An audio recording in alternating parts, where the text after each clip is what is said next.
కలయిక ఆంధ్రప్రదేశ్ తెలంగాణ నుంచి దేశాన్ని ప్రభావితం చేసే 100 మంది యువ నాయకుల్ని, మహిళలు కావచ్చు, యువకులు కావచ్చు, అదే నా లక్ష్యం. దానికోసం పనిచేద్దాం మనందరం. ఎందుకంటే సరైన నాయకులు లేకపోతే చిల్లర వేషాలు వేసేవాళ్ళు, పనికి మాలిన వేషాలు వేసేవాళ్ళు చూశాం కదా గత ప్రభుత్వంలో ఎలా ప్రవర్తించారు. వాళ్ళు వచ్చారు అంటే బలహీనత మనది, తప్పు మనది. ఎవడు వచ్చినా వదిలేస్తున్నాం మనం. అందుకని మీరందరూ దానికి సంసిద్ధం అవ్వండి.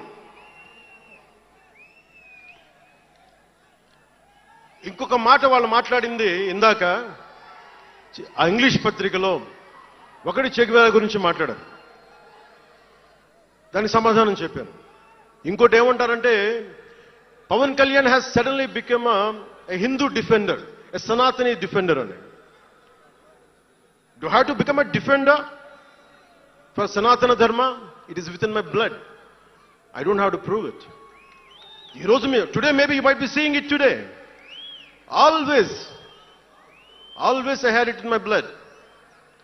నేను 21 years లో కూడా 14 ఏళ్ల వయసు నుంచి right from the age of 14 I was doing దీక్ష. 14 సంవత్సరాల నుంచి ఎప్పుడు అయ్యప్ప దీక్ష చేసేవాడిని.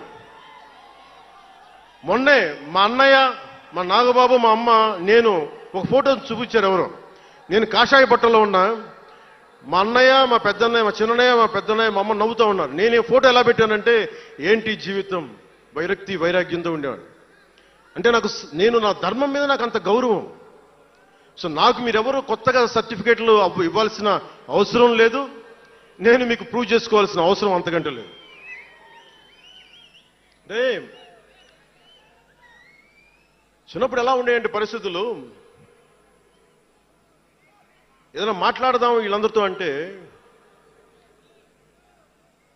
సడన్ గా నువ్వు తిరుపతి లడ్డూలు కల్తీ అయిపోతే నువ్వు ఎర్ర బట్టలు వేసుకొని ఇవన్నీ మాట్లాడుతున్నావు అంటే, నేను చెప్పండి మీరు ఇప్పుడు దాకా 219 టెంపుల్స్, 219 టెంపుల్స్ అపవిత్రం చేస్తే, మన అంతర్వేది రథాన్ని తగలబెడితే నేను వచ్చిండొచ్చు కదా. రామతీర్థంలో రామచంద్రుల వారి విగ్రహాన్ని తల నరికేస్తే నేను బయటకు వచ్చి గోల చేసి ఉండొచ్చు కదా. ఎందుకు స్టేట్మెంట్గా పరిమితం అయ్యాం? చిన్నప్పటి నుంచి మా ఇంట్లో రామనామ జపం ఉండేది. మా నాన్న ఉమ్మడి కమ్యూనిస్ట్ పార్టీ సభ్యుడు, ఎథీస్ట్ ఒకప్పుడు, టీన్స్లో 20లో. ఆయన మరి ఎలా మారిందో మనసు తెలియదు కానీ విపరీతం రామభక్తుడు అయిపోయాడు. నేను పుట్టేటప్పటికి మా ఇంట్లో ఎప్పుడూ రామనామమే ఉండేది. ఆ రామనామాన్ని జపిస్తూనే నాకు జబ్బు వచ్చినా మా నాన్న రామనామమే చెప్పేవాడు. అలాంటి రామనామం జపించే మాకు రాముడి విగ్రహం తల నరికేస్తే కోపం రాకూడదంటారేంటి మీరు? ఇదే మీకు ఒక మహమ్మద్ ప్రవక్తకి పవిత్ర రంజాన్ మాసంలో మహమ్మద్ ప్రవక్తకి మీరు ఒక మాటని దూషించగలరా? దూషించి బతకగలరా? అల్లాని ఒక మాట అనగలరా? జీసస్ క్రైస్ట్ ఒక మాట అనగలరా? మేరీ మాతని ఒక మాట అనగలరా? కానీ పార్వతీ దేవిని తిడతారు, లక్ష్మీ మాతని తిడతారు. అంటే నువ్వు ఇస్లాంకి అపవిత్రం జరిగితే మాట్లాడితే సెక్యులరిజం, జగన్మాతకి కానీ, పార్వతీదేవికి కానీ, శివుడికి కానీ, రాముడికి కానీ, అయ్యప్పకి కానీ అపవిత్రం జరిగితే మా మనోభావాలు బాధపడకూడదు, గాయపడకూడదు, నోరు మూసుకొని కూర్చోవాలి. ఆ జనరేషన్ పోయిందిరా బాబు, ఆ జనరేషన్ పోయింది. ఒక తప్పుని తప్పుగానే చెప్తాం. ఒక హిందువు ఒక ముస్లిం పట్ల తప్పు చేస్తే తప్పనే చెప్తాం.